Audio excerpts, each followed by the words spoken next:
All right, here we go. I don't know what's going on. It just decided to go slow. Trying to figure out.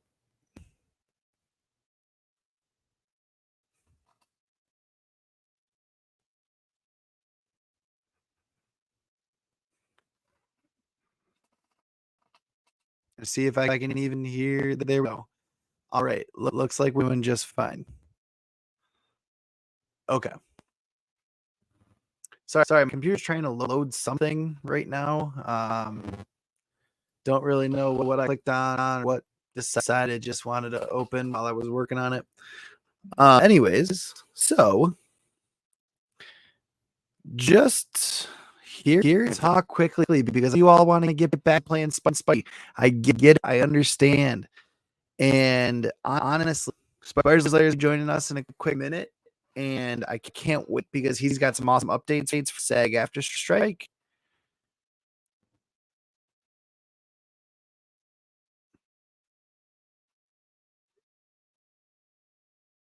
Sorry.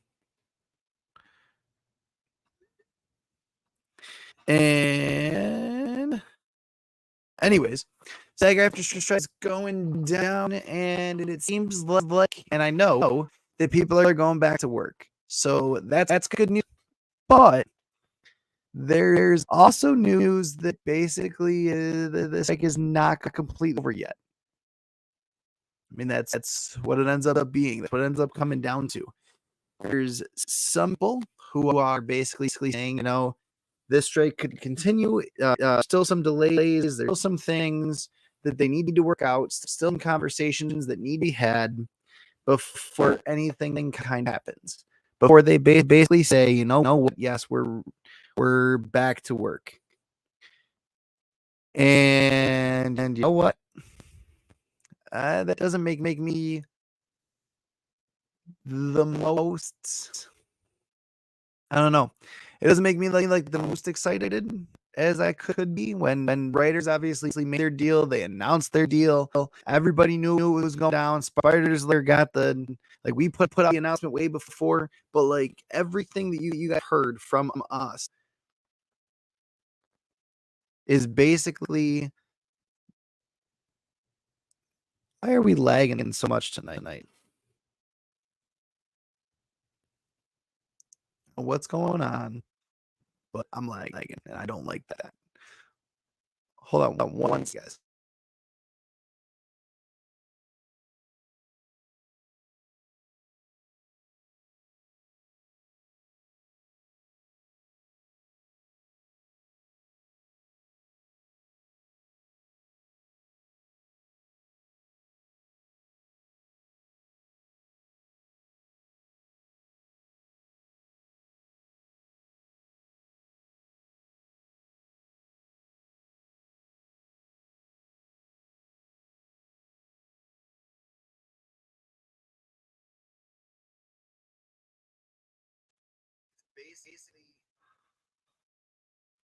All right, sorry, I'm checking and going, making sure that all the audio and stuff is coming through, and that basically everything that I'm supposed to be seeing and hearing on the live stream is what.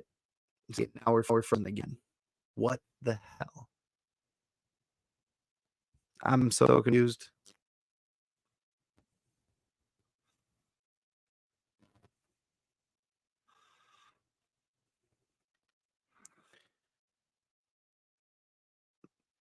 All right, and going, making sure that all the audio. All right, I'm hoping this works. I'm hoping that we're good. I'm gonna hold my breath now, but we're 5 minutes in, and if I could cut this first part out, I'm gonna cut the first part out. I get to it, but if I just keep having news, I'm just gonna go log into Spider-Man 2 and call it a day because I'm not doing. I'm not gonna sit here in technology. All right, so basically what I want to talk about tonight is the Sag Aftra strike and then I thought of New York City Comic Con. First, let's start with New York City Comic Con. New York City Comic Con was absolutely amazing. Loved every single minute of it. It was so much fun. My wife got to meet some really awesome authors. She got to meet E. Schwab. She also got to meet Tracy. I can't remember the last name. And then there was one other. She would know off of her head because she's been reading these books. Fourth Wing was one of the authors that she met. So whoever wrote Fourth Wing, from her view, from her vantage point, has been an absolutely amazing book. I want to say almost done with it. It's been pretty much all she talked about. Yeah, that's what I was getting. I was getting feedback for no reason. Like, why does it sound that way? But thank you, Kelly Comics. Does it still sound that way? Let me know if you're still here. I mean, I don't think it'd be, but after the tech difficulties I just had, I can imagine why dropped in many people are viewing right now. Anyways, so yeah, basically, between all of the people that she got to see, all the people that I got to see, some of the signatures I got 2 signatures for Being Rich on 2 books that she wrote, one for me, one for my wife. Also got 3 signatures from David Nakayama. Very excited about those. We're also doing an interview with Dave Nakayama, like an echo or double audio. That's so weird. I don't know why that would be happening, but thank you for letting me know. Try to figure that out. While I continue, I guess. How's it sound now?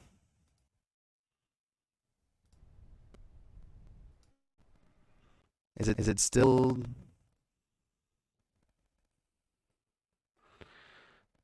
Is it still giving feedback?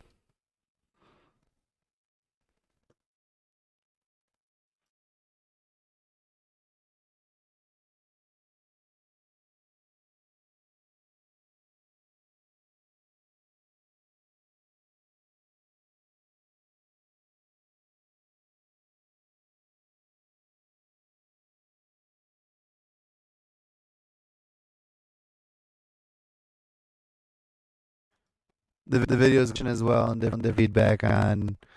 All right. Well, anyway, New York City Comic Con. If I'm getting an echo, I can't believe that there's stat over the audio, but maybe the mic. I don't know what's going on with it. Maybe it's this. I'm not quite sure, but hey, if I leave the streaming back, it's gonna shut the stream, which sucks. But anyways, it looks on my end like it's not doing it. Oh no, it's still doing it. What the heck? I'm confused. I'm gonna try that. I'm gonna try to leave the stream and come back to it, but stick with me for a second.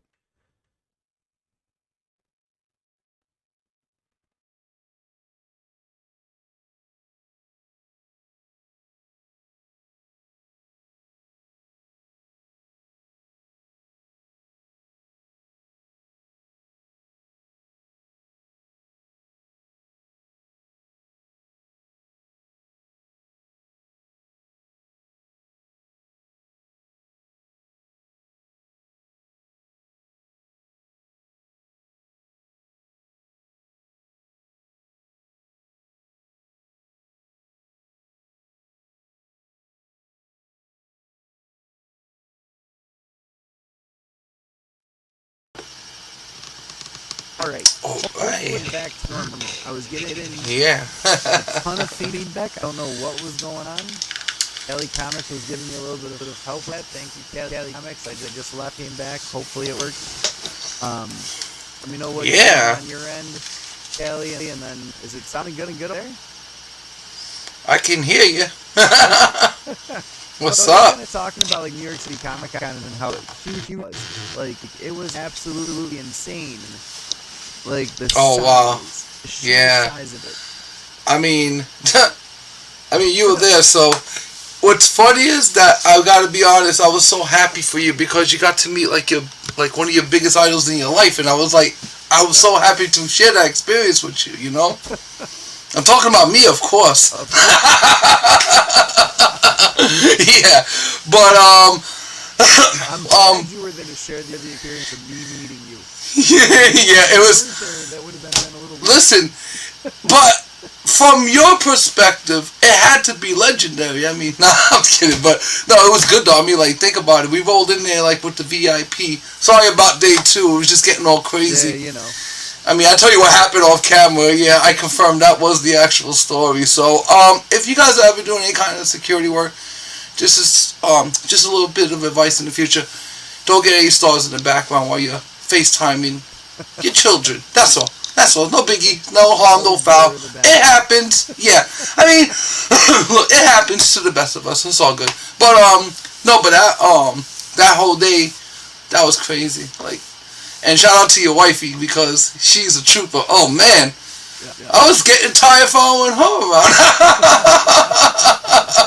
But yo, man, you gotta get that Starbucks. Like that Starbucks line was. She goes and gets it. That's for sure. Yeah, man. So it was just like for my intents and purposes, I still gotta put together my video. I think we all suffering from Comic-Con fatigue. I think you probably felt it the whole week. I mean, like, I still feel tired. Like, I'm trying to get my lighting right. I don't got nothing right. I still have to record my other videos because I have that interview with our friend David Nakayama, which he did say. And so everybody that's watching this channel now, I'm telling you this. So you could go back in the history of this channel since I've been on, and when I always said something was gonna happen or I was gonna do something, usually is the way it is. I mean, I've never been wrong. So anyway, I was talking to our friend David Nakayama, and I told him, and I asked him, I said, listen, I gotta get you on the show, but you know, I don't like bothering you so much, so I don't bother you as much. And he told me, his words, not mine, quote, well, I'll come on the Comics Lounge, but you're gonna have to harass me and bother me. So I said, okay, no problem. So like, yeah, so from his, so, you know, just give me a little time to harass and bother him. And hopefully by the holidays we're going to get him on. But I'll have that all set up ahead of time.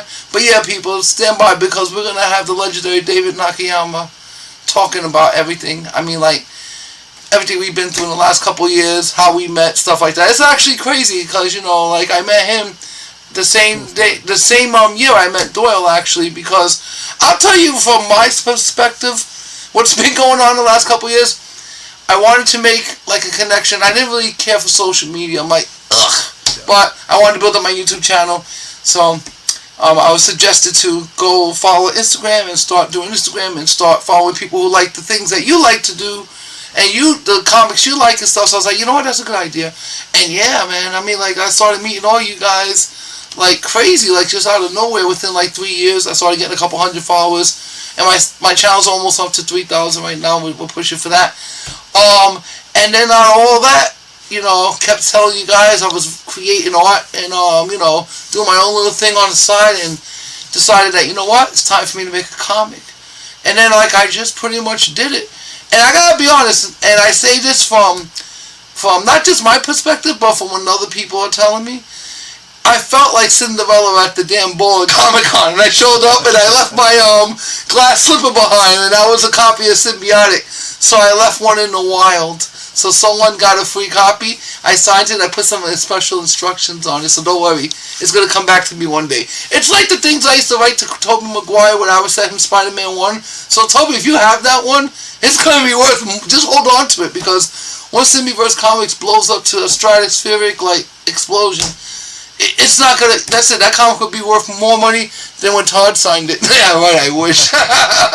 But, I wanted to also thank you for, you did like a really good, like an amazing, I was gonna say, like, what a great review. And I didn't feel like you did it because we were friends or anything, which I also appreciated. But I gotta be honest, I'm sitting there and I'm asking you what you think. I'm like, so? And I'm just waiting for the thought bubbles and this one. And I'm like, I felt like I was in your class being graded by you. I was like, oh man, oh man, oh man. I'm sitting there waiting like, oh man, I hope I didn't get like a C- or something. Maybe I'm sitting there like waiting. But yeah, I said from the beginning, and I don't know if you remember me saying this, I did say it on the show, that I feel like it was a B. It's definitely going to be an A, and I got no excuses other than the fact that I got to be honest. At the time that I saw what mistakes I made, it was either I could push back my printing by 6 weeks or just go with it, and then I can always do another reprint, because I have a letterer now, and she's going to take care of the lettering, and I got an editor, so everything's going to be like, that will be redone, But still, it's gonna be good because it's the only time Waylon Weathers, aka Waylon Comics, shout out to our boy. That's the only time he's ever gonna letter an entire book. So that's gonna make that book now even more of a classic because he's never gonna letter again after that. So I had to weigh the pros with the cons, and I'm gonna be honest. I took a chance and it paid off, and I'm gonna be honest, like everything you said I agree with 100%. Everything you said. And 1,000 pros and maybe 5 to come. No, yeah. Yeah. Beautiful. I mean, like I'm trying to explain this to people so people understand that whatever inspires you, write about. I mean, like you were saying too, when you see symbiotic. Yeah, it's not about Venom, but it makes you think about Venom, but it's something else. It's pretty much these alien race creatures that are called paramore. Each one is different. When they bond to a human host, each one is different. They take on different characteristics, different looks, different distinct powers and stuff. Like, it's just like, for me, that was, of course, Spider-Man, Venom, Carnage. Those are my inspirations. Like, I grew up with these comics, so of course, I'm gonna put this in my work, and I just feel like the way I've done the story, it's gonna like you saw how the first one, and I won't give it away, but you said pretty much what everybody else said. When are you coming out with book 2? Because yeah, I did it like that on purpose, and I mean, I'm not gonna lie, I think I'm a pretty good writer, and that was my first time writing anything, illustrating it, and editing it, and pretty much publishing it, being editor-in-chief. I realized that first book that what happened was I was just taking on too much. It was pretty much just me and Waylon doing the whole book. So that is right there also something that I'm proud of, because yeah, it's a beat, but if you look at it, how many people does it really take to make a comic? I say honestly, a good crew is about 4. We did it with 2 on our first tryout, so I say good job. So I'm not upset with it, but I promise you guys, as we go along, it's going to become so much more better because of the help I got now and the understanding of how to do it. And I'm going to always be here for whoever wants to do this in the future. And also, I can't say a lot of details, but we are already working with some writers and a financier who wants to back a story. Like, it's like a writer who has an idea for a story that exists in history, and another person who has an idea for a character that they're going to incorporate into the same manga comic that they want me to publish. So stand by for that, because we're going to be probably having another publication coming alongside Symbiotic. It'll be an independent work done by other artists, so I'm going to have like 2 books kind of going at the same time, 2 separate stories, but 2 books, and I'm going to publish both of them under the company. So we'll see what happens with that, and I'm going to keep you guys updated with that. But yeah, I just wanted to announce that. What's that? Different universes or same universe? Well, yeah, this is going to be, I mean, the way I do my story is like this. I mean, if you read the beginning, I talk about everything, multiverses. I talk about universes, time, space itself. So my guys can exist in any point in time and space. So that's how I will move throughout whatever comes around it. So for now we write in separate, but it could come together if I write it the right way, and if it's written by the other writer the right way. I believe it could be done, because he has a lot of good ideas that we were talking about, especially with Symbiotic. So we're already exchanging ideas. So just picture this, 2 independent writers are now exchanging ideas about each other's creations, and we're just trying to, yeah, so anything's possible. But for right now, I'm not going to give away the story, but for I could say, from what I like the way it sounds, it's going to be very adultish, and very bloody, but it'll be something that will have historical context to it as well. So it's actually going to be like a historically contextual portrayal of history with a fictional character thrown into the mix. And you brought up like the theme of comic writers to make one. So I pulled this side. Miles Morales Spider-Man Spot Out Part 2. It's issue 9, like number 291. yeah, Not including the variant artists. You got the writer. There's 2 artists. There's a color artist, a letter, 2 cover artists, a designer, wow, an assistant editor, an executive editor, and whew, chief. wow. Wow. people taught this comic before we ever get to see it. 12. You know what's funny is that you're saying that, and I'll be honest, I never even thought about looking into it like that. Yeah. I never even thought about that. I'm gonna open up comics and be amazed. So like, yeah, I should really be happy with the fact that it was just me and Waylon, and I just pretty much, hey, look, it is what it is. I feel proud of myself. It's something that I put in the world. No matter what happens, it doesn't matter if this company becomes a multi-billion-dollar company or it never becomes anything. It doesn't matter. I put this into the world, and it has interest, and you're right, it has potential. And I'm telling you, as we get off this, because we are going to be leaving soon, because, you know, it's Spidey time, so Spidey time is the right time all the time. But, yeah, I'll be writing tonight. Book 2's coming together just fine, so I'm still trying to get it done by Christmas, so I'm going to see what happens with that. Hopefully I can. I don't want to make no promises, but like I said, because I'm adding an editor and a letterer into the story now, it's like Waylon's going to do all the art, and then when I'm still scripting to him so he can construct his art around my script, but he won't be bubbling anything or writing anything. Then it comes back to me, then I gotta put everything in this place and tell Nico to letter it this way, and then the editor, before even Nico touches it, the editor gotta go through all the script to make sure they find anything wrong.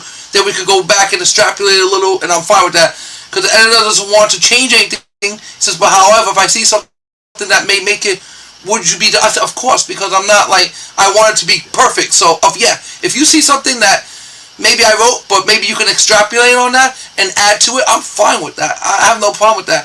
And I say this to people all the time. Throw me your ideas. Throw me your ideas. I'll throw them in my manga comic. I'm telling you, I have one of my friends, shout out to you, my boy, Sterling Mitchell. He threw me an idea for one of the characters, and you're going to see in book 2. I'm not going to say what it is, but I will point it out when book 2 comes out. He threw me an idea that I liked. It kind of went with the story, so I was like, you know what? Can I use that? He was like, oh, it would be my honor. I said, yeah. So I'm shouting out to you right now, my man, Sterling Mitchell. You know the idea we talked about, so it's already in the comic. And this is it. This is how I write. And I tell people this all the time, like, just start. Everybody's like, what do you do? How do you do it? No, there's no like, oh, there's a writing course. Listen, I've had people tell me, oh, I gotta take a writing course, I gotta write it. This is what I did. I went to college, obviously. I'm college educated. Okay, I didn't go to college to become a great writer or anything. I just went to college because, you know, at the time I was in the military. I got all this free money. I was going to schools. I was very educated growing up. I was getting scholarships. I was going to med school. I kind of dropped out of that because it was just something about cutting open bodies I just couldn't take. Like, I was going to do, like, I wanted to do surgery. I was going to be, like, a heart surgeon, thoracic cardiologist. And I just was, like, at the point where it was a hard time for me to really focus on doing something like that. I didn't have a scholarship. Of course, it's going to cost me money no matter what. And I started thinking even back then, do I want to be in this kind of debt? Do I want to work all these hours? Do I want to be in this kind of environment? So I decided at that point I didn't want to do that, but I still knew that I wanted to do something to help. And as you already know, I've done all that. Yep. And as I retired, now I can concentrate on just doing things that I always wanted to do with now having, you know, because no one's rich over here. I don't have no financiers. I'm not saying not to crowdfund. I'm not saying don't do GoFundMe or anything like that. What I'm saying is that I just felt like for me that I could take on enough, and I had enough money to do what I needed to do where I didn't have to really wait, and I didn't want to wait. And I'm not saying it's not a good idea, because I believe that when I finally get all 6 stories done, this will be, you know, I'm still going to do 1,000 copies to each one, but when I get all 6 of them done, I'm going to take all that and then put them into one mini obulus or a graphic novel. And that is what I was telling you about with the Will Torres. I'm saving that cover. I'll talk about that later on when that comes, because I didn't get to see Will Torres at Comic-Con, because shout out to you, my brother. I hope you're feeling better. Unfortunately, he had an emergency root canal. I know. Like, yeah, it was horrible. So that day, I did go back Sunday. I saw David Nakayama again. Shout out to you, because he did something special for us. But we're not going to show it yet, because that'll be on next week's show. But trust me when I tell you, we had an amazing time there. with David Nakayama. We did an amazing interview with him. I mean, like, he really took my comic and he held it up to the light, and he gave his honest assessment what he thought about it. And I'm not gonna tell you what he thought about it. When I put it in the video, I'll let you guys see for yourselves. You know, yeah. But yeah, it was a great interview. And I mean, like, I'm telling you right now, if you guys ever get to meet David Nakayama, just tell him you know me. I'm telling you, the minute you tell him that, he's gonna be nice and open to you. We have, like, I don't talk about it a lot because, I mean, Chris, you know my background, what I do. I'll tell people over time, when I go back to Hollywood, when I start driving again, I don't have a problem talking about it. It's just that as I started to research what I could talk about, I just can't talk directly about what I'm working with and who I'm working with.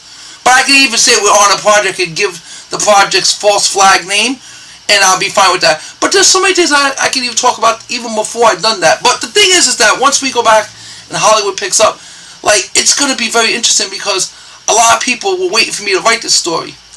So, not only do I have the story completed, I have a freaking comic to show. Yeah, I'm sorry, go ahead. When do you think, or when is Hollywood going back? You were saying that some... Oh, man.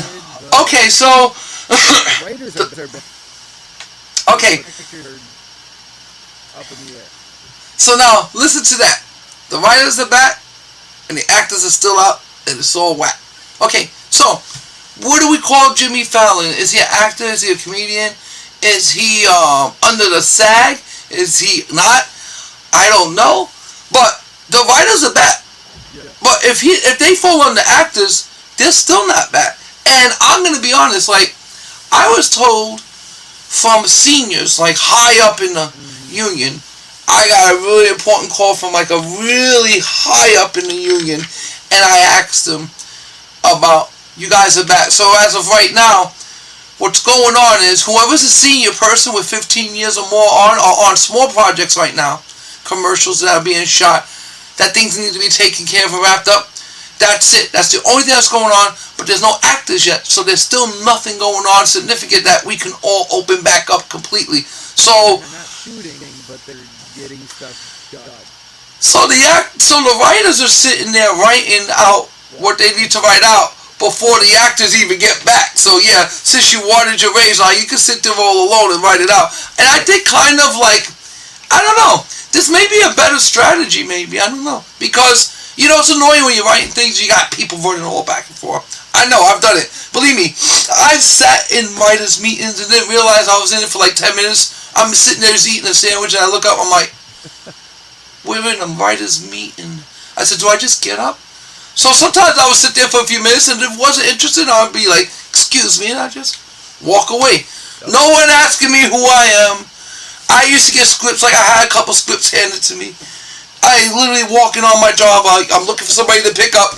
They go, oh, you're here, yeah, and I'm getting a script, and I'm like, oh no, I'm not the actors, I'm just the driver, I'm here to pick. It's funny because it just happens, you know, like, yeah, it's just like, I want to get away, and I don't want to be bothered, and these people are hounding me. You know, like, my job, like, it's very easy, because once I do my little runs, I pretty much have the whole day to myself. Trust me, we're going to be doing the Comics Lounge live out the van when I'm back at work. I don't care.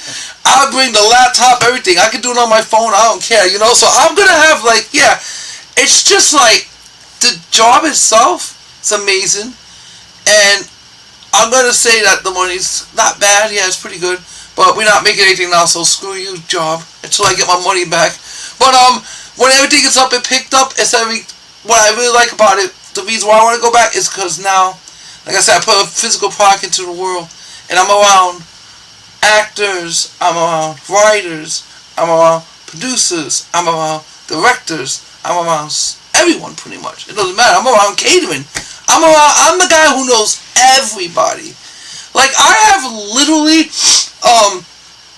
inadvertently changed script by telling one writer what you should tell the director, and then one day the director's in the truck with us, and I'm just shooting the idea about what we were talking about in a movie that was being shot that they rewrote.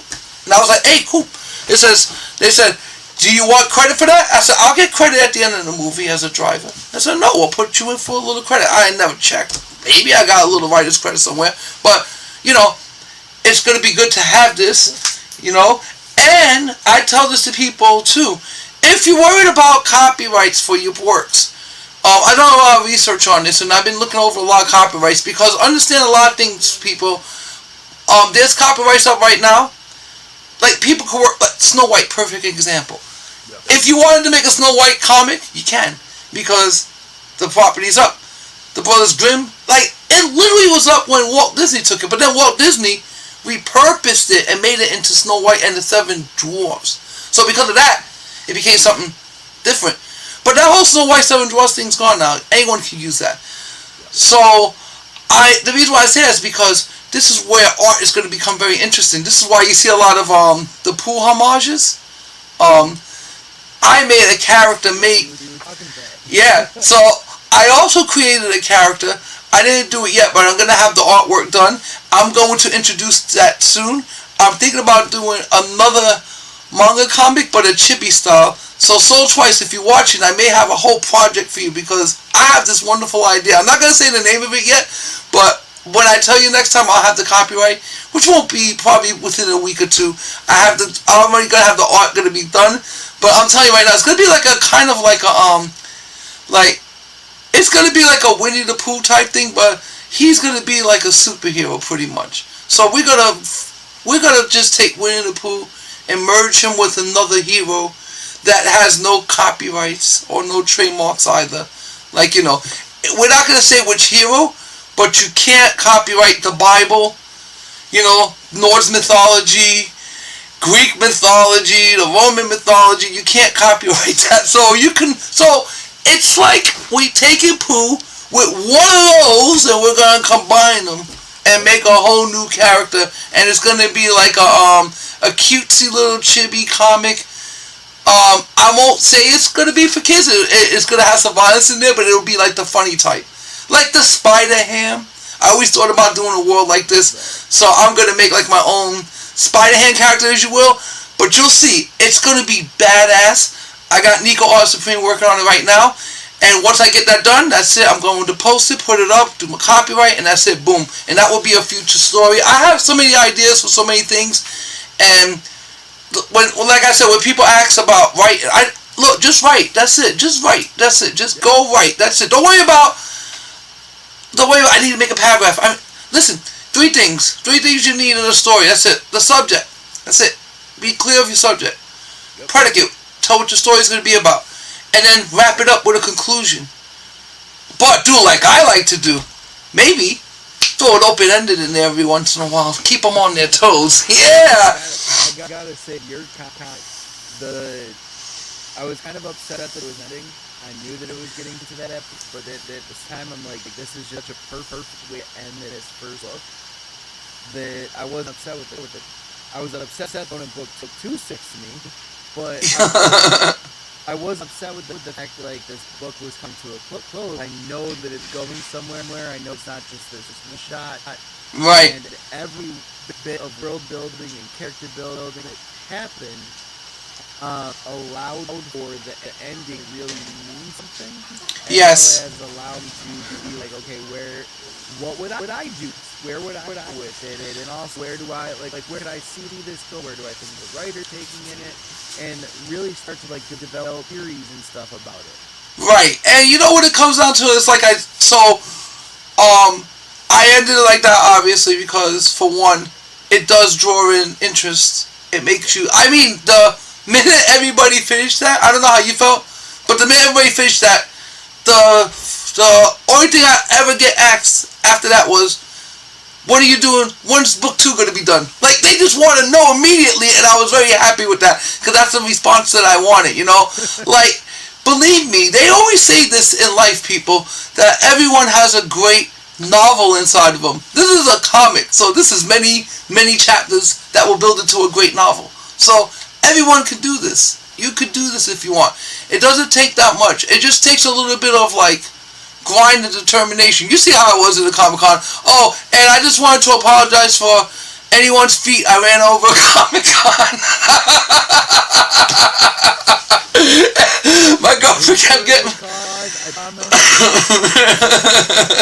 I just kept going, you know, I did like what David Nakayama said, and shout out to you, to my friend, because I got to talk to him about that. You know, he says my energy is great, and I like that because you need it there. But I'm gonna be honest, I've been working out hard still, but I'm like, I feel like I was on a vacation, and I'm recovering from the vacation. I call it New York Comic Con 90s. That's what I got, and I need a lot of rest. It's been making me like. I've been semi-lazy. I got so much to do in the last, so much to straighten up, like always. But I'm almost there. I'm not gonna lie. Like I'm closer than I've ever been, and I just gotta get a few things done. But this is the time of the year where the fall I get to clean. Fall, spring's like where I really like to get into my weeds of my things and put everything away. And I've been putting away comics and stuff for the longest. And so look, I just wanted to show you guys real quick. Well, we got you guys here. Check it out. These were the David Nakayamas that I got from him there. That one he signed right there. I got that on film. I love that. And he signed that one. Oh yeah. I got all these on film. I was filming every single one of them. And that's when we did the interview. I realized that after the fact I was looking at my videos. Yeah. I didn't get the Virgin edition. I think he of like the Virgin edition. You mean this one? Yeah. Yeah. Like I love the fact that it says the comic name and the issue in it. I love the minimal trade style. That right there. Like that kind of cover with the minimal page. Yes. Small number. Yeah, with the small number. It's such a good vibe. But this one though, honestly, this one is just like, I was like, wow. I literally told David, I said, look, man. Make me a good deal. I want all those books. He was laughing. I said, I told you I was CEO. I was going to take all your books.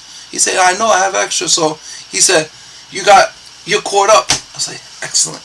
So I'm going to be putting these different places in the layer. I do got some David Nakayama CGCs up there. I'll probably put them right there with these signed ones. And thank you, David Nakayama, for the interview and, for being my friend for the last couple of years.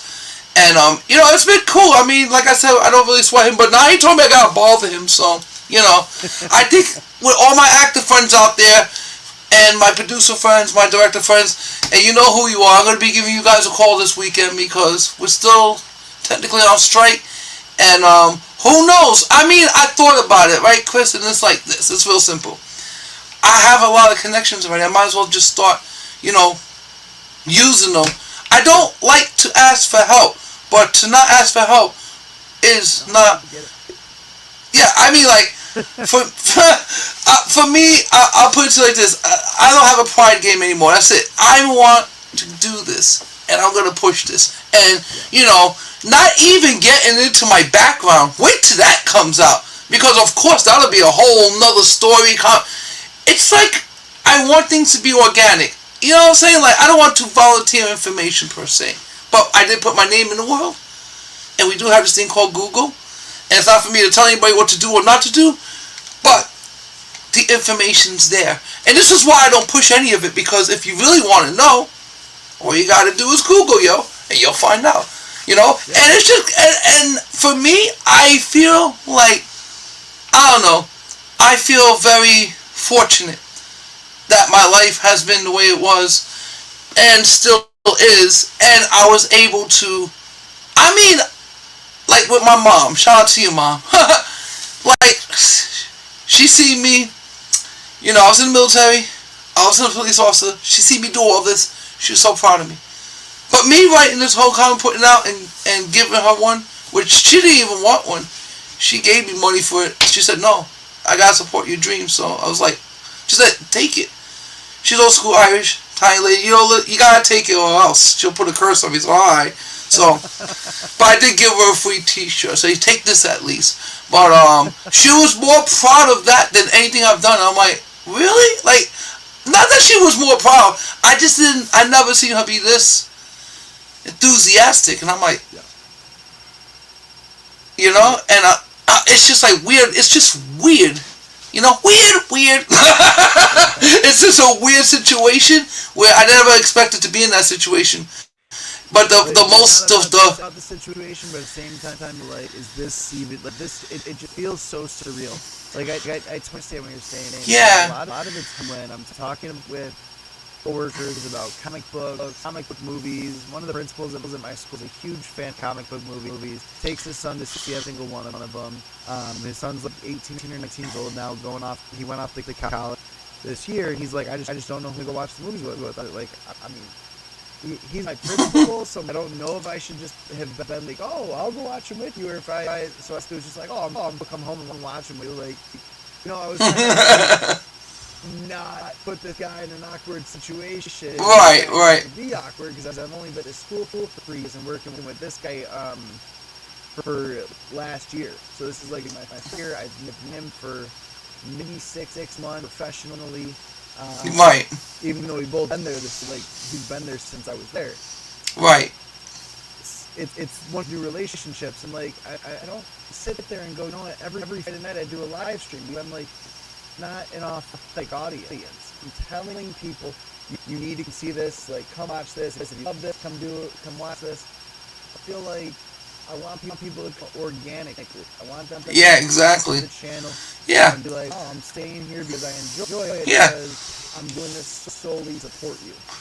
Well, you see, I said from because it's been over a year now since I've been coming on the show, and I told you from that point, I'm here for life. That's it. It don't matter how big I become. It don't matter where I'm at. I don't care if I'm sitting in the middle of a con. If it's time to go beyond the panel, we going beyond the panel. I don't care. That's it. Trust me. We gonna be up there. And I told you from the get-go what was gonna happen. But now you got to see a little bit of what I said. So it's good because, I don't BS. And I never have to. I mean, everything I said was authentic. I mean, I don't have to BS. I mean, I don't say I met people like that in my life. I'm pretty sure that people out there have known people that, do this and nothing happens. But I showed up to Comic-Con like a freaking boss. Wait, I gotta get the book. Come here, book. I showed up like a boss. I showed up with this. That's right, like a damn boss. And trust me when I tell you, oh my God, there we go. My baby, Einstein, symbiotic. Oh, I love it.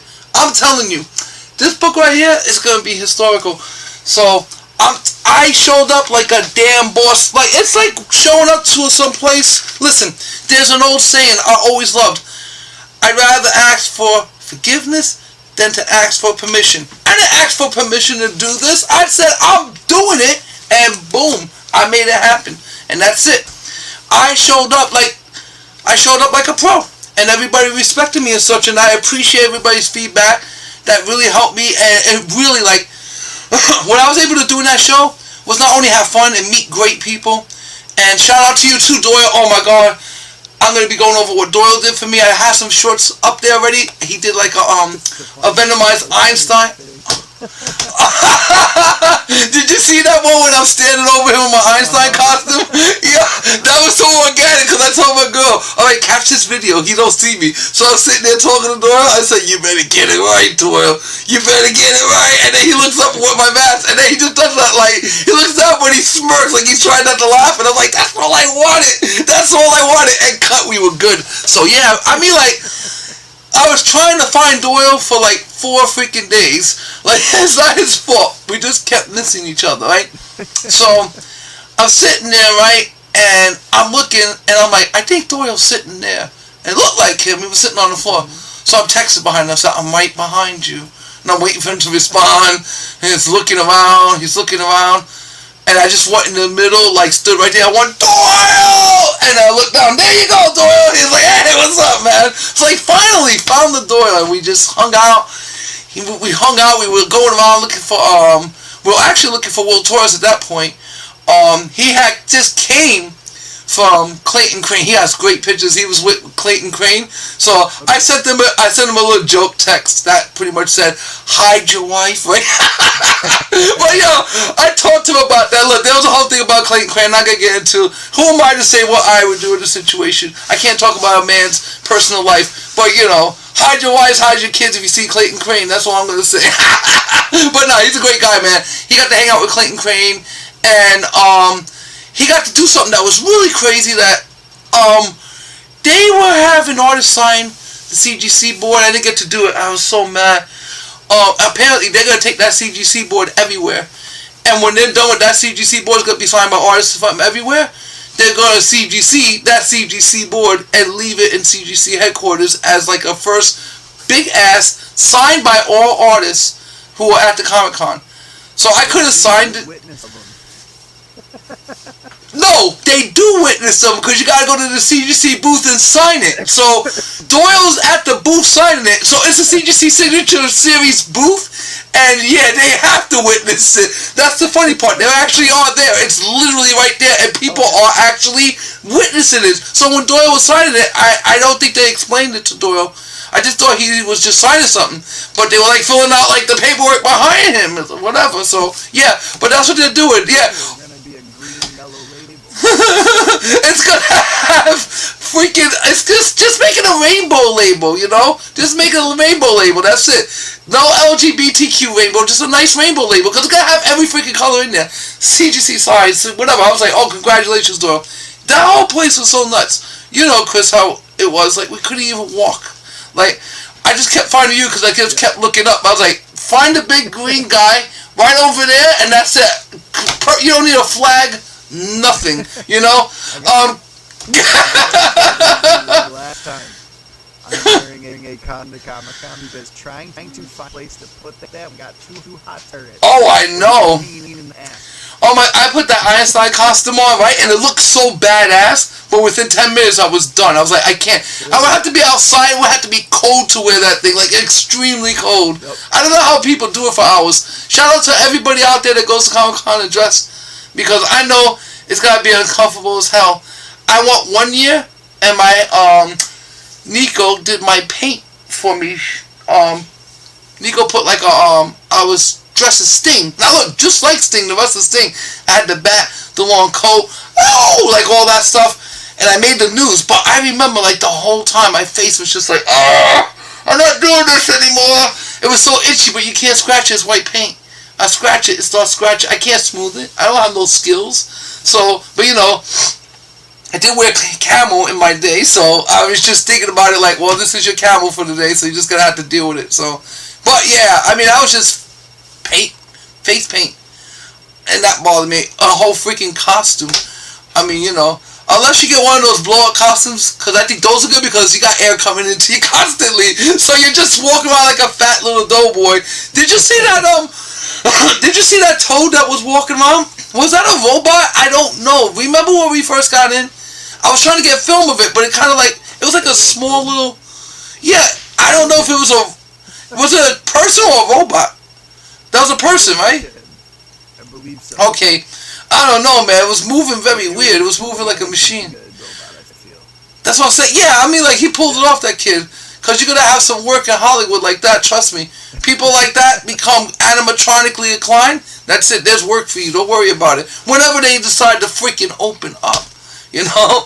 But, yeah, so workers, so like I was saying earlier, the writers are back on, and they're just writing, and there's no actors to act until they're done, so. What's the time frame on actors? I mean, like, we talked in the middle of I was here in the middle of October, and now I heard that they are indefinitely locked out until mid-November, and even if it made it to mid-November, they ain't doing it because of the holidays. So, we here in December. I hope not. But even if it was December, it's still not going to be till January anyway, because they ain't going to get nothing done in December. There's just so much, it's just such a, these guys, like, I get it, guys. You know, I hope you get your 2%.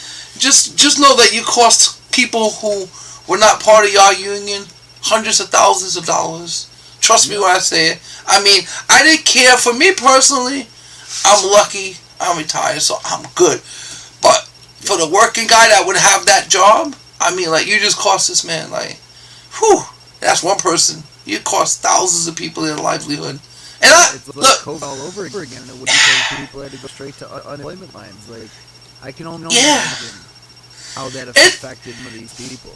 Imagine having one of the greatest third careers in your life, and you wind up landing on it, and then COVID happens, and then the Hollywood strike happens. That's where I sit.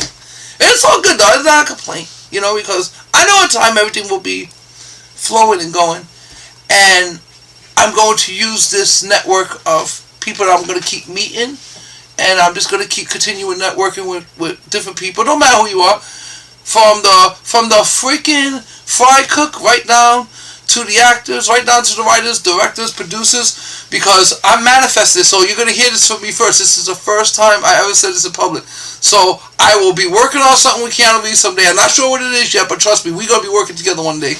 I'm going to make this happen. Because the minute I find out he's working somewhere, I'm going to make it my business to get on his set. Then what I'm going to do is I'm going to give him my comic. And then you know what he's going to do? He's going to grab this comic. He's going to look at it. He's going to look at me. And he's going to say, I want to play Einstein. And I'm going to say, yeah, you're damn right you're going to play Einstein in my movie. So there you go. So soon, don't worry, in the next couple of years, Symbiotic, starring Keanu Reeves, I'm bringing him, and then we're going to have him on the lounge. Well, you laugh now. You laugh now. It's going to all happen. And we're going to be playing this clip. Yo, so I'm... Keanu Reeves for that. That's amazing. I'm telling you. That's a big dream. I'm telling you, he's going to want to do it, though. Yep. Oh, yeah. Listen, this was a dream, too, right? And now it's a reality. Yep. That's the point of dreams. Dreams are unfulfilled realities. Yep. So there you go, people. So if you want to fulfill your dreams, just fulfill your unfulfilled reality and make that dream come true and make it your fulfilled reality. Also copyright real quick, guys.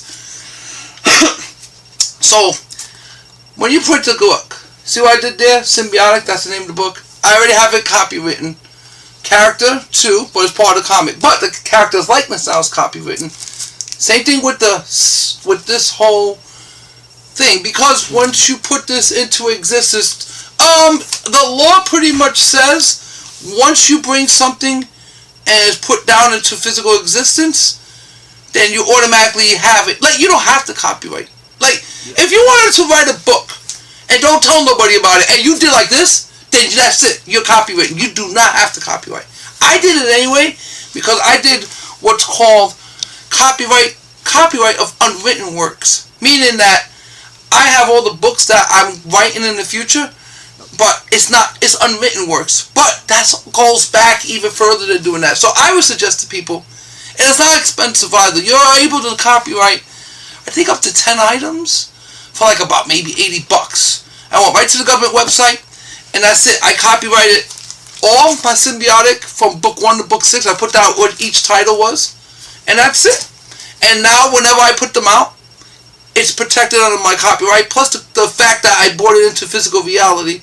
It's going to be very hard for somebody to try to take this and make it their own, is what I'm saying, because I had a couple friends reach out to me about that. So we did the research just to make sure. And what was interesting about the research, that's why I came up with the pool and everything, and why they're doing the homage pool and everything, because it's pretty much, these copyrights are over.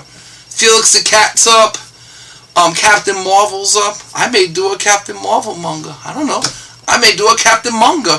There you go. I can call him Captain Manga. Just change the Captain to an M. There you go. And guess what? Because I said it on your show, now it's a copywritten piece of work because this is a published work. It's definitely going to happen. Whatever I can think, I'm just going to make. That's it. I know it sounds crazy, but trust me. I'm telling you, I have no problem doing this for the rest of my life. Heard anything about Larson and wanting this down from Captain Marvel? Wanted to ask for okay.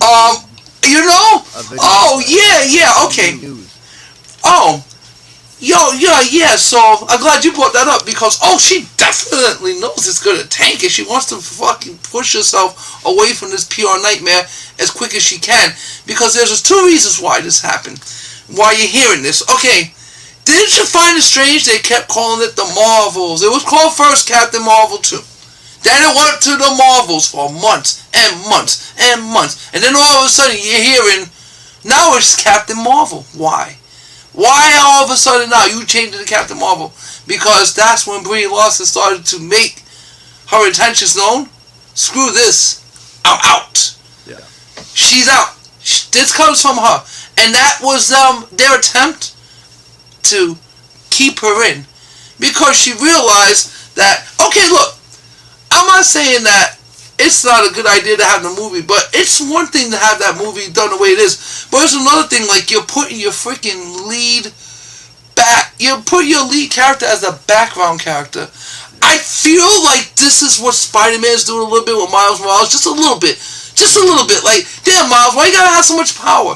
Right? That's all good though. But I feel like that too. Like they made him so OP, and then Peter's got to catch up to him now. But they got bit by the same spider. But then somehow, I guess because this kid is brought up in the freaking Bronx, I don't know, or in Spanish Harlem, he can get all these powers. It's awesome, but it's not fair. But it is what it is. So I digress because getting back to guys, I got distracted. That damn. Yeah, exactly. Everything that I mean, because the fans are basically saying how shitty they think she plays Captain Marvel. I'm actually not like I don't think her as Captain Marvel. The on-screen chemistry that she had in the Marvel movie, and even the on-screen chemistry that she had in Endgame, was very well done. Her and Nick Fury side by side. Every scene they were in together, I felt like I was watching Nick Fury interact with Captain Marvel. I don't know how you felt, and I don't know how other people were watching felt. Yeah. But genuinely, it felt genuine. I mean, it makes sense. I'm gonna be honest. I really have to watch Captain Marvel again because I'm not saying that it was bad, but I forgot most of it because you gotta understand during that time we had Endgames and Infinity War, so it was. Exactly. What made that movie successful was it was sandwiched in between two of the biggest franchise ever. Which, hey, no shitting on it. I will not shit on it. Same thing with Aquaman. It broke $1 billion.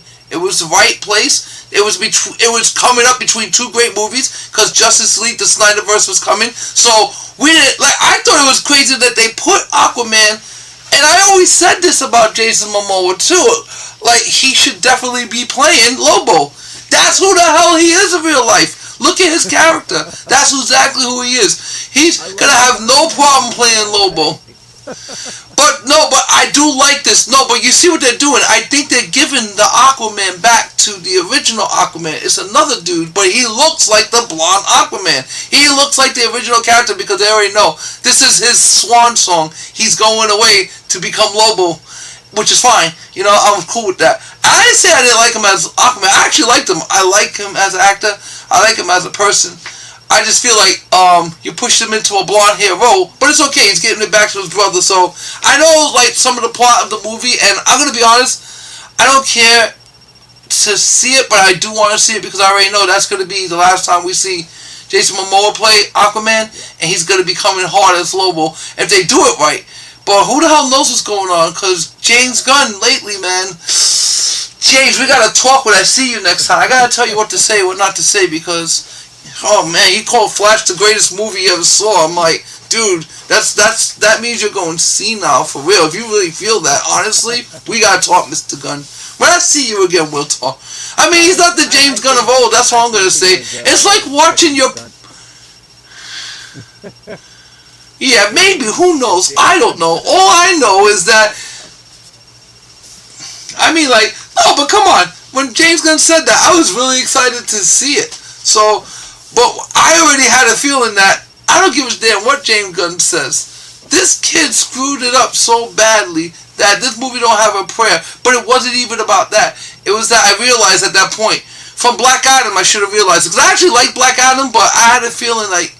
I said I could see potential with it, but I could also see them not doing anything with it because it's not the same Black Adam from the DC, and I don't even think they care about that anymore. I just feel like once you can't pull in what they want... That's it. You lose money on a movie, it's a wrap for you. That's it. You got to move on.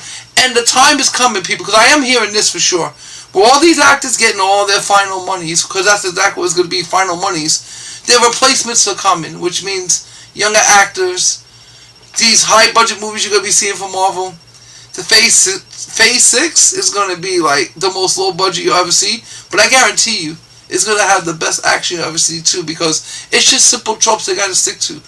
Yep. Good choreograph. speed up the camera a little. You don't have to spend $1 billion. You don't have to make a MODOK that looks like a freaking retard. They should have called MODOK retard. That's what he looked like, a damn retard. Like, what are you doing? Like, why would you make him look like that? Like, I couldn't watch the movie because of that. I was like, I can't. I'm going to be watching the movie, enjoying it, and see this freaking head that doesn't belong. You don't need that. You could have made him me?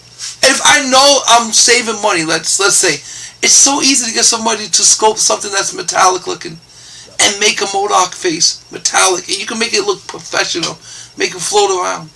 And I guarantee you, with my cell phone, I can take MODOK's face. As a matter of fact, send me some MODOK pics, some good ones. I'm gonna bring MODOK's face to life. I'm gonna have another colorist I know redo that face, and then I'm gonna animate that, and I'm gonna show you, like, just with my cell phone, how good I can make that look. But they can't do it with multi-million-dollar CGI equipment. Give me that equipment. Do you know what I can make with that? I can make 8 films like one night. The thing's amazing. I want to play with it so bad. He is a cringe. Oh my god. Motherfucker. In every iteration I've ever seen. In the animated show that they did, he looked cringy. But again, animated, it's like, okay, I can be the artist style you went with it. And you bring it into live action, and like, some stuff doesn't need to be made live action. I feel like MODOK needs to be made live action the way he won comics, because he similar to how he did in comics, but that was the problem, is that you can't always take everything in a comic book and make it real life. What they should have done is given a metallic face or an armored face, right? So that basically it was like they, yeah, like basically it was like they did with, like they did with Spider-Man. So look, check it out, Disney. All you gotta do is just copy and paste whatever Spider-Man does, because didn't he do the same thing with the Rhino? Yeah, the Rhino came out in full freaking armor. Yeah, that's what you do in MODOK. You put him in armor. Yep. And you leave him like that, and it look cool as hell. More deadlier. Make him a freaking, like a pumpkin-looking, armored, psycho-looking face. Don't make him some freaking guy that looks like he's a halfway pervert trying to get into your pants. It was creepy watching him. I felt creeped out watching him. Like, I can't. It's like, he's like, I'll be good. I'm like, what? I'll be better. What? Shut up. You're creeping me out. Every time it talked, I just thought about somebody come kill it with a laser or something. Like Infinity Gauntlet the hell out this thing. Like that would, if I had the Infinity Gauntlet, that would be my only mission, is to snap him out of existence, because that face had to go. But you know, look, I just know this much: when Einstein comes to the big screen, he's not gonna be too hard to do. You ain't gonna need that much special effects. A little lightning here and there. That's it. And Keanu Reeves could pull it off. Keanu, I got faith in you, my man. Oh, there you go. Send me that one. I'm going to make that guy. Oh, that's ugly, too. Look at that. That's perfect. That's what they should have went with. See? That's better. That's the hair. I think lack of hair they went with made him look so that made him look. He looks more creepy. Yeah, look at him. Ah, he's smiling. It's so disgusting. It has to die. It's on your phone now. You gotta scrub your phone.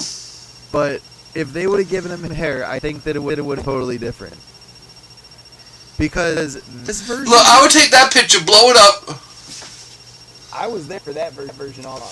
Yeah, you see? That's how they should have just did it. Just like that. Left them exactly like that. Didn't have to do anything. That's perfect. That's perfect. Your face revealed him to be a pedophile underneath that hard exterior, and you ruined it. You see how they had it? They had it and they ruined it. Like, you had it and you ruined it. Do the Spider-Man. Everything Spider-Man does makes billions. So think about it. What is Spider-Man doing? Whatever Spider-Man does, just do. Copy it. Paste it. Take it. Steal it. Borrow it. Cheat. Whatever. Believe me. I was doing so much copyright law research in the last week that you'll be surprised. The Golden Age is nothing more than a complete robbery of each other. But they were changing different things. Oh, like the Captain Marvel. This is why Captain Marvel got changed to Shazam, because Captain Marvel, the name Marvel, was owned by Marvel. So Marvel was like, hey, you guys are using our intellectual property without our permission.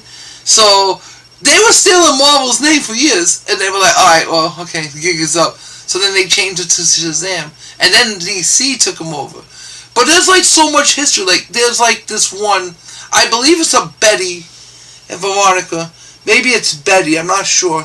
But they took like Betty's actual face from an older crime noir in the 30s, and they just changed Betty's hair. They made it red, where this girl was blonde. And they went to court with this in the 50s, and the judge threw it out because it says two distinctively different women. Even though the faces were identical, the hair was different. That's what made it a distinct. So, the Golden Age? They should call it the Golden Robbery Age. I'm going to do an entire special on this soon, because the amount of robbery that everyone was robbing from each other, like, it is just insane. Do you know that Marvel tried to sue DC over Thor, but then that whole thing got dismissed because they don't own Thor. They own the pictures and the likeness, but not all that got dismissed. And you know, DC actually did a Thor, but they're very hard to find. It's limited, but they did a Thor. But they went to court with this, but there's no copyright to anything like this because it's Norse mythology.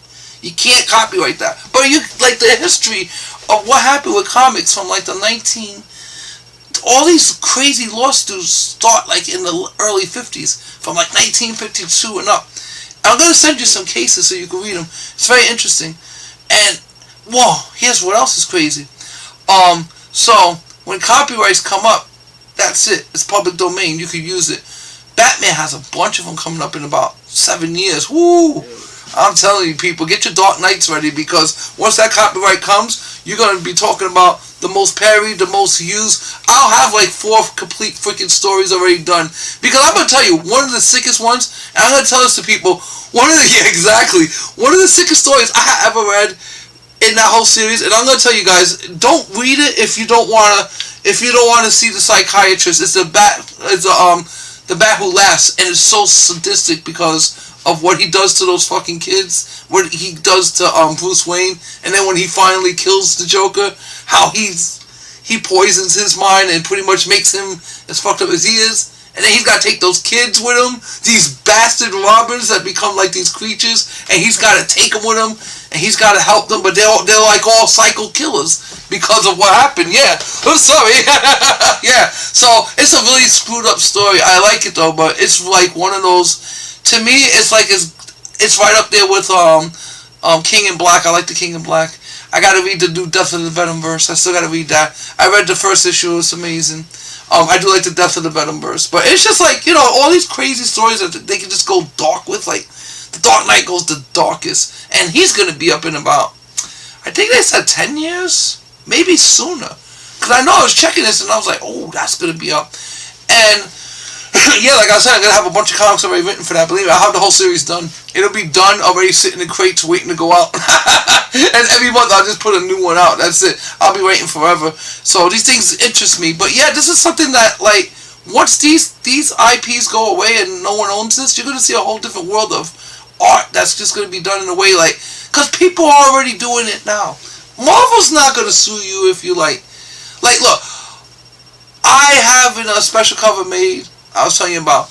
It's gonna have like a Venom, a likeness of Venom on the cover, but I have Marvel's permission and blessing to use it because I'm not like, it's between the artists that. Okay, so this is how it works. So the artist works for Marvel, right? So I tell the artist what I want. They go to Marvel, right? Because what had to happen with my book was, so this book right here got taken to Marvel Studios. This was taken and scanned into Marvel Studios because what Mr. Will Torres did is he's doing a complete cover for me, digitized. He's going to draw on this one, he's going to digitize it, and then send me a PDF of that so that I could take that and then I could put that on the cover. Now I asked him, now if I want to get like a Miles Morales or a Venom, how's that work with Marvel? And he says, well, it's not Marvel property because it's not going to be Venom, you know. It's going to be, you know, Venom inspired. So Marvel knows that he's allowed to do this Venom inspired stuff. Meaning, like, if let's just say for instance, like Marvel was actually going to make a fortune off of this book, that's a whole different story. We go back into the renegotiations for that. But as of right now, he gave me permission to use it on my merchandise, which pretty much covers that I want to use it on. So I decided I'm going to save it for when my whole story is done, and I'm going to make that cover my, so it's not like Marvel's publishing my stuff or anything. It's just that it's going to have a likeness that Marvel has no problem with me using, that's all. And I'm not saying it's Venom. I'm just saying that this is a special cover, because it's made by Will Torres. Yeah, right, because it's not Marvel, and it's not me. It's Will Torres' art. So I'm using the art of Will Torres. So this is what we put down as the cover. So long, and he said, nah, it comes with a certificate, and you have my blessing to use it in your book, like in a special cover if you want. So I'm gonna save it for pretty much that. So because Will Torres said you're allowed to use it, that means that you're basically not within copyright infringement, if I'm understanding that correctly?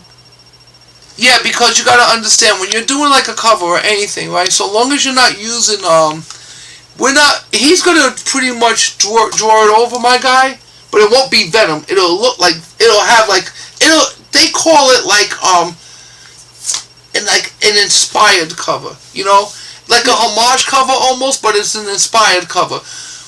But the artist has worked for Marvel before doing work like this, so they let their artists flow in a way where, because these guys are like, okay, a lot of these guys today are independent contractors, but most of them will still work primarily with Marvel, but most of them are independent contractors as well. Some will go where the work is at. So let's say you're working for Marvel. Alright, and this guy's been working for Marvel for years. So if he wants to do any kind of work independent of Marvel, he can do whatever he wants, because he has Marvel's blessing. Just so long as he don't make anything that looks like anything that existed before. There was a Gabriel Delgado cover. I don't know where it came from, but apparently he did a cover, and it was an older cover. I don't know if this was one he did when he was young or not. But this was the same freaking cover. That right there you can't do, because it's the exact same cover. Marvel's gonna have a problem with that. But if you took but if you took something that, like, if you took something and you put like a Venom face on it, but if the Venom face doesn't look like anything else that exists in Marvel, then you're good. That's all it comes down to. It's just knowing like what you can put. I don't need Marvel's recognition. I don't want the recognition.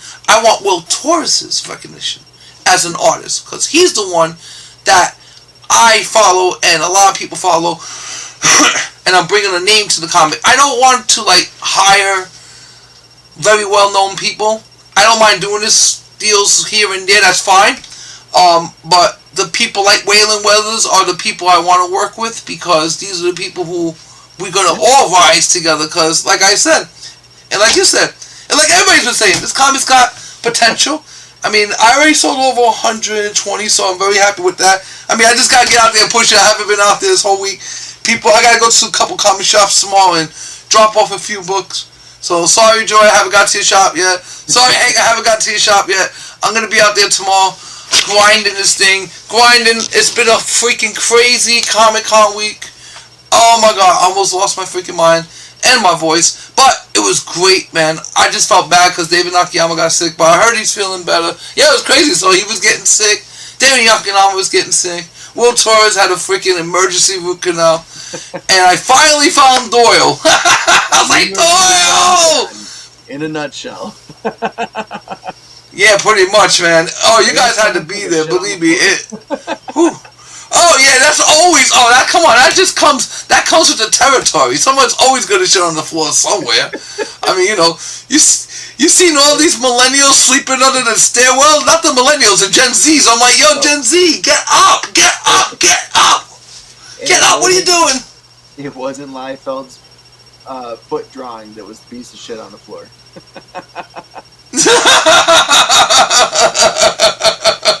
Definitely, man. Definitely. Oh my god. You guys mentioned but that, and then I was like, seeing a bunch of artwork of his pop up in my feed, and I was like, yeah, shit, really? He cannot do feet. They literally look just like a pouch of color. I told you! Yo, shout out to you, Rob Liefeld. I wanted to see you. I didn't get a chance to. I wanted to hang out with him. That's my boy. But yeah, man, look, shout out to Mark Spector Comics. He brought this to my attention. Because I like Rob Liefeld, and he always like, look at the feet. And I saw it, look at the feet. I'm like, yeah. And then there's a whole, don't even go on. Yo, Rob Liefeld, if you're watching, please, whatever you do, do not go on the subreddit about Rob Liefeld's feet. There's a whole subreddit about how you draw the feet. And it's not even like the whole drawing. It's feet. And you gotta guess what drawing these feet go to. So, yeah, Mark Spector Comics first made me aware of that. You can tell when an artist has been doing it for a while, and you start like reading a book that's by the same artist, the same writer for a long amount of time, and you start to notice that they know that they don't do something well, or they don't do something to yes. the, like point where they love it, so they stay away from it. And I find that so funny because it's like there's every single artist has this. Even the most professional of artists in a book, like this one right here. I'm not saying that I don't know who did this cover or who did this part of the cover. It was either Dyke Ruin or Alejandro Sanchez who did this cover. But like this is a classic thing where, hey, I'm going to put a bunch of lightning on the hand because I don't like the way I draw hands up close. So if I put all that lightning, yeah, because you suck. My shitty hand. Yeah, exactly. That's exactly. See that right there. Honestly, that's shitty art. Oh. It really is because, like you just said. But you know what's good though? We know real artists. We know real artists, and we know they can draw way better than that. And you see, like I like what you said. I appreciate what you said in your review because you said exactly what I wanted people to convey. That's right. My art is not high tech and highly polished. It's done like that on purpose. I'm an old schooler. I want comics drawn by the hand. At very minimum, I take the photos and I enhance the colors a little. That's it. I just make it fit to the frame. So when I print, it could print to the size of a comic. But we don't do any kind of alterations to the comics. We want it to be as natural looking as possible. You know? And then you've got Steve Ditko. One of the things I've noticed in these old school reprints, Steve Ditko does not do faces very well. Right. Yeah, like, and that's what makes Marvel in the first year of Spider-Man. If you look at, like, I'll show you some drawings that I found within the first, like, 20, because I believe, no, actually, I think he stopped at 38. Yeah, I know. Aunt May looked like a prune. She was 1,000 years old. Yeah, I know. That's the Aunt May I'm used to. That's why I see all these young... Oh, that's Betty Britt. That's Betty Britt. Yeah. That's Betty. So like, she's another character that you don't really see much of in the comics. She's an annoying, like... She's one of those girls that always like Peter Parker. Yeah, the faces are atrocious. Yeah. 38. After 38 issues, that's it. From the 38, the last Steve Ditko. I think I actually have that one. I think it's up here. Night of What's up? Yeah, it's right there. Wait, let me just look at this real quick. Hold on. This is Amazing Spider-Man. Yeah, that's number 28. No, 38. Yeah. Yeah, that's Amazing Spider-Man number 38. The last Steve Ditko. The last one. And then you know who took over from there? That's when you have Romita coming in. Yep. Oh my God. And then 50 issues in, what do you have? The Prowler coming in. From who? Romita's protege, his prodigy, Romita Jr. Sitting under the learning tree of his daddy, he created the Prowler at age 13. I gotta say, you know, amazing. I love Romita's Jr. artwork.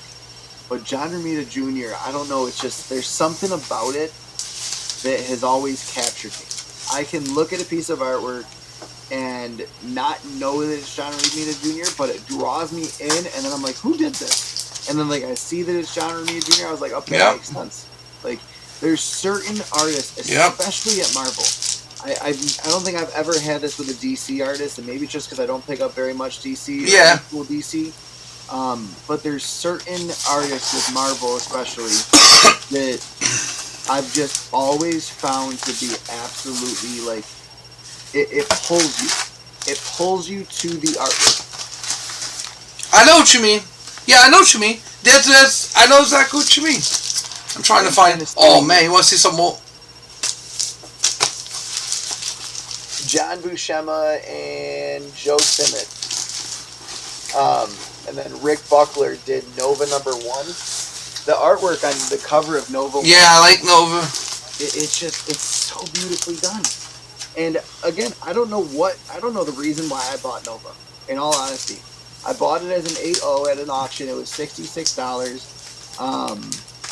Got it for half the price it was worth at the time. And I saw that book and I was like, you know what, I'm gonna bid on this. Screw it, why not? And why not, indeed. You know, my wife, she's hearing our local comic shop guy on Facebook Live. He's like, oh, Chris is into it for $30. And my wife's like, what are you into for $30 right now? Uh-oh. Nova comic.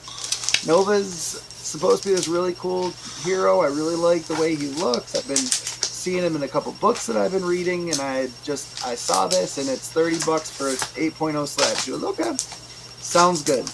It goes up to 40. She goes, are you still in? I said, yeah, I mean, it's worth 120. And she goes, okay, I mean, I guess 40 is a good price then. It goes up to 50, and she goes, are you still in? I was like, it's still half. Like, it's not past, like, I think like at $80 I'll drop out. So I put it on 55. Someone starts going up $1. And I'm like in it with this other guy, and I was like, you know what? He's at $60 right now. If I do 65, he might do 70. But if I do 66, he might not go up to 70. He might be like, that's too, like, I'm not going to go up $6, or I'm not going to bid at a weird interval. So I did 66, and you paid, and I was like, sweet, I'm good. And she goes, so, did you spend what you wanted to? I was like, under what I wanted to. Spent over what I thought I was going to originally, because I was like the only one bidding at that first $30 for a little while.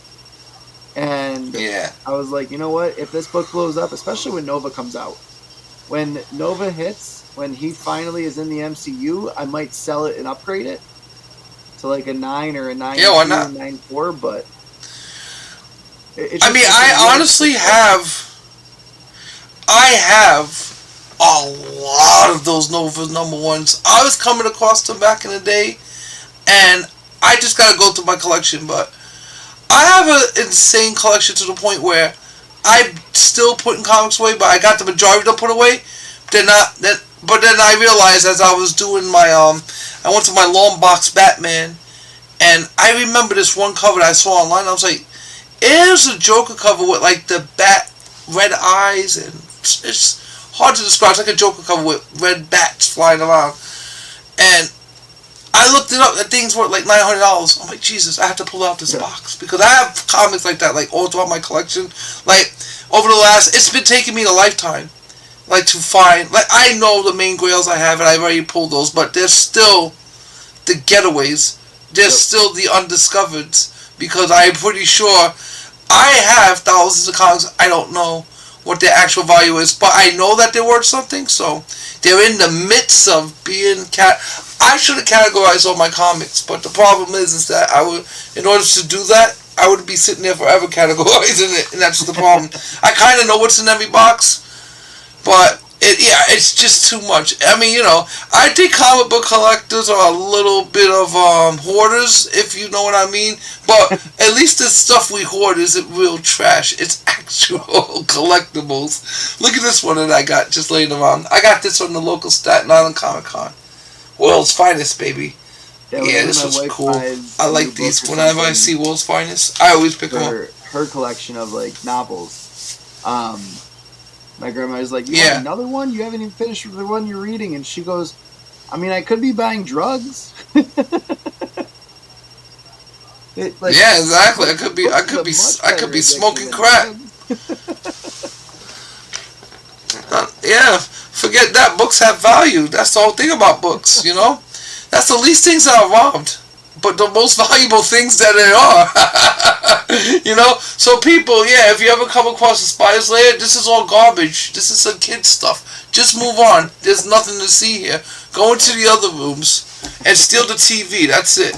You know? But don't worry, don't worry though. The lair is very well fortified with the highest tech defenses that, you know. Yeah. I can pretty much whip it off if I have to. Electrifies. No, I got better stuff than that. Believe me, I got way better stuff than that, man. Trust me, I got some real good bang bang sticks. I'm good to go. You know what I'm saying? Like, it's all about the Second Amendment. So, you know, I'm a big believer. And speaking of that, I didn't tell you, Chris, but I was allegedly, because I allegedly was packing heat there, yeah. but I'm responsible. You know, it's no big deal for me. I didn't ask if I was okay. Because remember I told you earlier when we first started this, it's always better to ask for forgiveness than it is for permission. Look, it's real simple. I know. I'm sorry. That always works. Believe me. It's got me out of a lot of trouble. No, but you know, it's all good. I mean, I was intimidated by all those almost sharpened swords I saw there. Because my boy Angel wasn't at the door. Shout out to you, Angel. And he was mad because he was like, look at all these weapons getting in. And, you know, this guy was like a crackdown cop. I was mad because I was going to have him toss you. I was going to have you really toss. I was going to tell him. I had it set up, but then he didn't work at the door, so I was going to tell him, yeah, he volunteered for the cavity search. You can take him over there. Imagine you're just walking away, somebody like, what the hell's going on? Something I was not ready for at Comic-Con. That would have been great. Was the fact that you have to have a badge to get out. Yeah, what kind of craziness is that? Remember? They were like, I was like, I'm not scanning anything. Let's go. We just walked. Remember that? Like, yeah, right. Like, I'm leaving. You ain't gonna scan nothing. Get out of here. Because what you're trying to do, you're trying to deactivate the badge is what you're doing. That's what you're doing. Because you know what it is. I'm gonna tell you exactly what it is. People were selling those badges on the way out. So, they don't want you to have your badge. So these dummies were just giving them their badges to deactivate. Not me, sucker. Not that I had a badge anyway. But even if I did have one, I certainly wouldn't have gave it to them. I would have walked right outside and be like, I got a badge for sale. Who wants one? But I never sold mine. I collected them, you know. So, never really sold them. Well, I just collected them. Like, but, I mean, my buddy walked out that way. He had our press pass badge, and I totally forgot to grab mine from him. I didn't want to walk around with it on my neck. So I passed it to him real quick, and he's out there somewhere. So she goes, oh. Yeah, he's out there somewhere in the world, exactly. I'm not going to sit here and argue with you about this shit. Yeah. Yeah, lady, get out of here. There's 5 million. Get out of here, I gotta go, that's it. They're mixtape and shit, and I'm like, yeah. These two guys put their exactly. in my hand, and they're like, are you going to go listen to it? I was like, sure, I'll go listen to it. He goes, well, there's a donation for that. I was like, I mean, I don't want it then. Like, shit. Sorry, I don't have any cash on me anymore. Like, what are you looking for? Yeah, exactly. Everything's done with credit. I just walked out of Comic-Con. You think I have money left? Yeah, what's wrong with you, man? Hey, don't you know how much everything costs in there? I'm like, what the hell? Like, yeah, I think I did see that kid, but I gave him $5 for his. Yeah, be real with someone and say, hey, I'm selling my mixtape. Like, don't just put shit in someone. Yeah, that's it. That's it. Don't say you're going to give me something for free. Yeah. So absolutely. You handled it good, my friend. He gave me 2, and he goes, okay, well, you can take this. Look at this. I want to. And I was like, okay. So I, like, walked away and got out of eyesight, crumpled it up, and threw it in the trash can. I think I gave that kid I think I see the same kid. I think I gave him $5 and then his friend wanted 5. I'm like, no, bro, I'm not. Yeah, I'm just left. Well, I wanted to show you this. This will be on a future show. I wanted to show you. This will be on a future show, but look, this was from David Nakayama, and I'm freaking loving it, guys. Look at that. That's nice. Look at that. A remark of my manga comic with David Nakayama. See, the Miles Morales inspired. So, now, the question is, could I print that? The answer is yes. Would I do it? No. I won't print this because this was done for me by David Nakayama, and I appreciate that this was done for me. So that will go into the PC. So when Symbiverse Comics is a physical building one day, it'll be a museum as well. That'll be one of the pieces that'll be up there because it'll never be like, I'm not collecting to sell. I mean, I'm fortunate enough to have made money, so I really don't need. I collect to collect. That's it. I'm not saying I would never not sell, but if I was gonna sell my collection, I'm not wasting my time with breaking it up into small little pieces. No. My collection is a legacy collection. I've been collecting since I was 13. You know how old I am. So, with that being said, that is an entire legacy collection that CGC already had given me the Big Apple on 10 of my books because they are aware of how long I've been collecting. And that's good, because this is what... So, for me, if I was ever going to sell the hot books, it would be a Sotheby's, Christie's. I wouldn't waste my time. I wouldn't waste my time. You want a whole legacy collection that someone spent their entire life getting? That's how I would sell it. Otherwise, I just wouldn't sell it. Yeah. But I collect because, like I said, but you got to see. Yeah, I mean, I honestly don't know the value. I won't say millions, but I won't be surprised if it's close to that either. I'm not bragging about it. I really don't know. I don't care. Like I said, I've just been collecting for years. It's all about for me is to. I always wanted to I wanted to always build the biggest collection here in the Northeast, and I'm in competition with a couple of people. So I believe that I am the biggest so far. I know I am because I had to build an entire freaking room for my comics, and that room is completely full of comics, and I don't have no room for the new comics. So yeah, it's bad. It's bad in a good way. So I pretty much I don't know. My father-in-law always says, when you die, the person with the most stuff wins. Yeah. There you go. So I have the most stuff.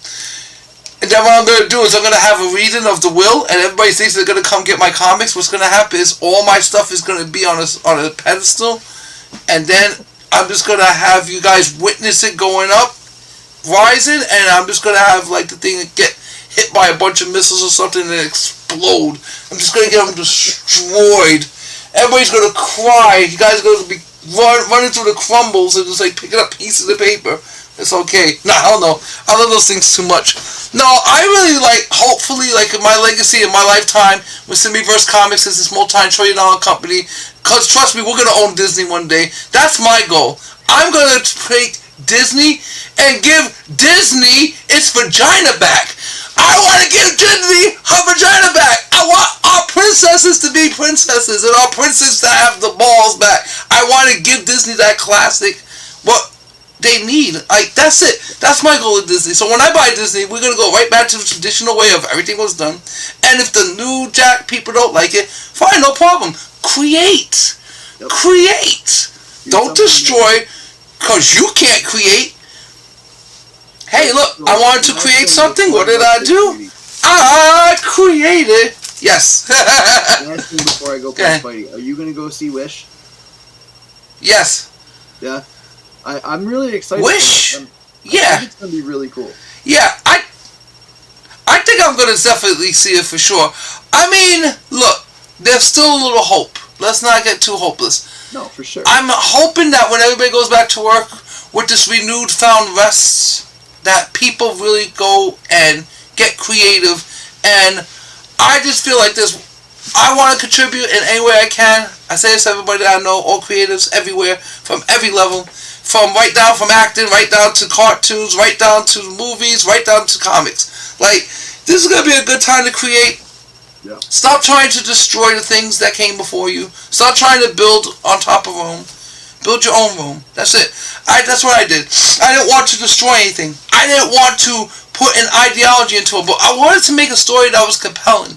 That no matter what, I don't care what background you have, who you are, what your sexuality is, whatever you call yourself. You're going to read that comic, you'll be like, damn it, when's the next book coming out? And that's all I want. And that's what it's all about. It's about escapism. We want to be able to escape our reality, not be reading our reality. Because once you start immersed, like, there's nothing wrong with morality, putting it in the comics and stuff like that. But honestly, I didn't want to make a message. I wanted to make entertainment. I wanted it to be an escape. I wanted it to have nothing to do with anything. Nobody could sit there and be like, I can relate to this. No, you can't, because it never happened before. Yep. This way, everybody could relate to it now, because everybody's like, well, yeah, this is something I've never seen before, so let's see where it goes. And trust me when I tell you, I don't care what color, what race, what creed, what sex, whatever you are, because all of our money is green, and that's all I care about. Is your money green? And if the answer is yes, and you are entertained, then please come over here. Policy free, politics free. We don't care. We don't judge. You see how we work, Chris. We were just chilling with everybody. Shout out to the Nerd Squad out in New York City. That's my boys. I love you all. Every one of you guys that are out there. And anyone who's ever bought from me, thank you. And I'm just going to say we're going to continue going. And I'm going to get the hell out of here because I know Chris wants to get the hell out of here. But I had a good time as always, Chris. We're going to come back on next week. I'll have updates as we go along. And I thank you for also purchasing my books and also reading them and giving me, like, that was very, believe me when I tell you, don't worry. We're going to the top together because when we got Keanu Reeves sitting here, we're going to remember this. We're going to play it back for him. And then we're going to all laugh. And he's going to, and he's going to say, you really do. I wanted to do Einstein. I'm going to say, yes, I did. Before you knew. And that's how I'm going to end it, my friend. You wanted you as Einstein. That's right. That's right. I already knew. That's it. It's okay. It's okay. I got you, man. I got you. It's like I'm from the future, too. Don't worry about it. I got this. So thanks, Chris. I had so much fun, man. As always. You too, my friend. Oh, yeah. You have a good Spider-Man night. I'll be streaming that live now, people. Go to our YouTube channels. Are you streaming it, Chris? Or are you just going to play it? I was going to, yeah. You're going to... I'm going to stream it and play it, so I'm doing it right now. Yes, me too, so let's see who gets further. I got to get further. My name's Spiderman. Peace and love, everyone. I'm out. Later.